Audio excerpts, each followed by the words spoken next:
Don't spoil the end game. So hello everybody, welcome back to my YouTube channel. I am Aiden Caustic and Light Flex. But we are finally here to talk about Avengers Endgame.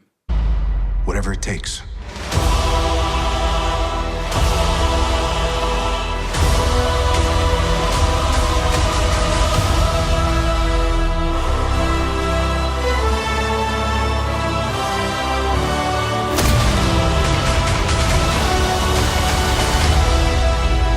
So Avengers Endgame is the 22nd movie in the MCU. It's the culmination of the Infinity Saga, everything that we've been leading up to ever since Jon Favreau and Robert Downey Jr. and Kevin Feige started this thing and released the first Iron Man movie in 2008. This is everything that we have been building up to, and I've been wondering, how will they finally tie everything back in together, and how are we going to close this solid chapter of the MCU, and will it be satisfying?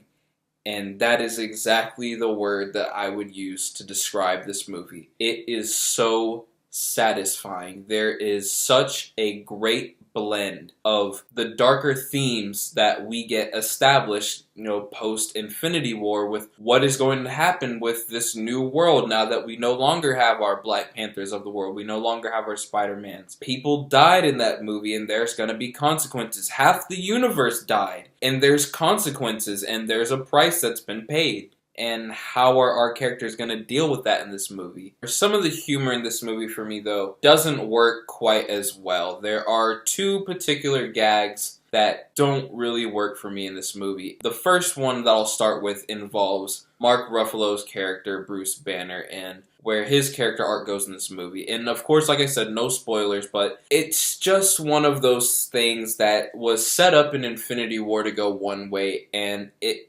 completely subverts what you think is going to happen, and it goes a little too comic booky for me. And I don't want to say that that's a knock going comic booky, because the entire last hour of this movie is some of the most entertaining footage I've ever seen in my entire life. People were standing and hugging and clapping and cheering and high-fiving, and I was definitely part of that. So I'm not going to give that term a knock. But the other gag going on in this movie is Chris Hemsworth. And this is something that personally I haven't liked where they've gone with the character. I'm totally in the minority. I love the first Thor movie and I love The Dark World. You guys can crucify me in the comment section below if you want. And I'm not really the biggest fan of Thor Ragnarok. I felt that that movie got a little too jokey, and Chris Hemsworth is great with comedy. He's phenomenal. He shines in comedy, but there's a great bit of physical humor going on with his character in this movie, and it definitely overstays its welcome. But out of a 3-hour movie, and those are the only two things that I can kind of come up with to say that don't work in this movie, I mean, that is an achievement. This movie is fantastic. I love this movie. It's not my favorite Avengers film. I actually prefer Infinity War to this one, but this movie has so much heart to it, and it really feels like this is the final chapter with these characters that we've grown to love over the past decade, and it's the perfect love letter to all the MCU fans. This movie is one gigantic callback, and I loved it. This movie does a great job with subverting what you think is going to happen in this movie and versus what actually happens in this movie. I know that a lot of us are going in with our theories of this is going to happen and so is going to die, and you never know in this movie which of those are going to happen, because the ones that you thought might never happen in a million years might actually happen,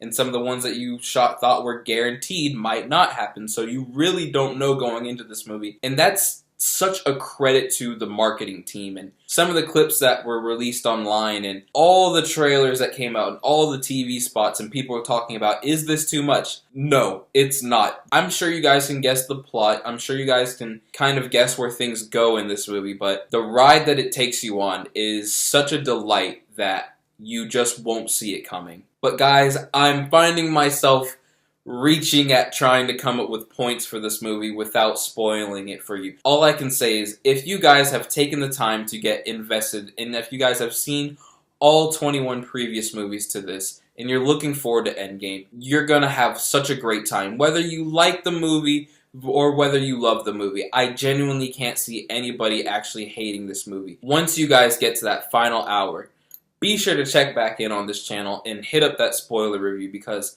we have a lot to talk about. But that's it for today, guys. I'm going to leave you guys with a short one, leave you guys wanting a little bit more, like the end credit scene of this movie, because there are none, by the way. Subscribe, like this video, comment down below, are you guys looking forward to this movie? Because if you aren't, I need to know who you are and what person on this planet is not looking forward to this movie. Hit up my social media in the links below. Also, be sure to hit the notification bell so that way you guys can stay up to date with everything I have going on in my channel in the future.